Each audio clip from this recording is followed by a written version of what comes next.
Food poison అయింది. ఏం తింటే ఫుడ్ పాయిజన్ అయింది? పెరుగు. ఇంకా ఎప్పుడైంది? రాత్రి అయిందా?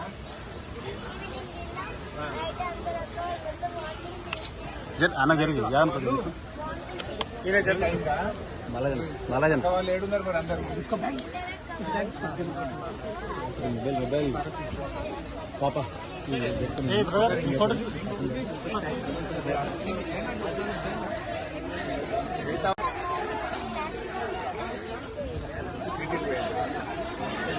చెప్పరు పిల్లలు భయపడి చెప్పలేదు సార్. సరిగా పిల్లలు భయపడి చెప్పరు సరిగా.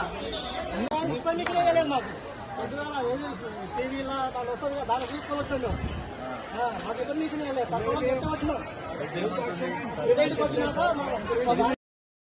కలుషిత ఆహారం తిని వామిటింగ్స్ అయినాయి, కడుపు నొప్పి లేసింది, మోషన్స్ అవుతున్నాయని బిడ్డ ఫోన్ చేస్తే ఆ అమ్మాయిని తీసుకుపోదామని వచ్చాను. పొద్దున టిఫిన్ పెట్టారు. ఇవాళ మెనూ ప్రకారం పెట్టాల్సిన టిఫిన్ ఏంది? ఇలా పూరి చపాతీ పెట్టాలి. పెట్టింది ఏంది? అన్నం సాంబార్ పెట్టిందట. ఆ సాంబార్లో కూడా పురుగులు వస్తే నా బిడ్డ తినలేదట సార్. ఇవాళ పొద్దున కూడా సాంబార్లో పురుగు వచ్చిందని చెప్పి ఆ రూప అనే తల్లి చెప్తా ఉంది. ఈరోజు నిన్న మధ్యాహ్నం సంఘటన జరిగింది. కనీసం తెల్లారన్న మంచిగా పెట్టారా?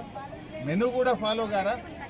ఇవాళ మెనూలో పెట్టాల్సింది పూరి, పెట్టింది అన్నం సాంబారు. ఆ సాంబార్లో పురుగులు వెళ్ళినాయి. నా బిడ్డ తినకుండా ప్లేట్ కింద పడేసింది సార్. ఇట్లయితే ఎట్లా సార్? హాస్టల్ బాగలేదు, తిండి పెట్టలేదు చక్కగా, చదువులు బాగున్నాయి అన్నది.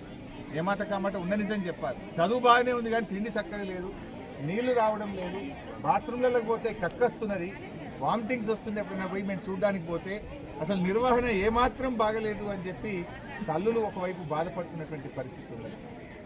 మేము రేవంత్ రెడ్డిని ఒకటే డిమాండ్ చేస్తున్నాం, మాటలు కాదు చేతలు కావాలి. నువ్వు అంత మాటలే ఎక్కువనే. నువ్వేమన్నావు?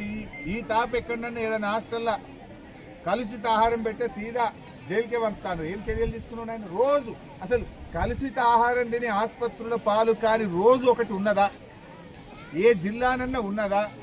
ప్రతి జిల్లాలో ప్రతిరోజు యాన్నో కాడ 100 మంది పిల్లలు దవాఖానలు పట్టున్నారు. అరే ఈ అన్నం పెట్టే చేత కాదా? అంటే అధికారులు నీ మాట వింటలేరా? లేదా నీకే పిల్లలంటే పట్టి లేదా? ఏంది? నువ్వేమన్నావు? కలెక్టర్లు పోతారు, హాస్టళ్లలో పండుకుంటారు. కలెక్టర్లు దగ్గర హెడ్ క్వార్టర్స్, ఇది నాగర్ కర్నూలు హెడ్ క్వార్టర్ లో పక్కనే కలెక్టర్, ఈ పక్కనే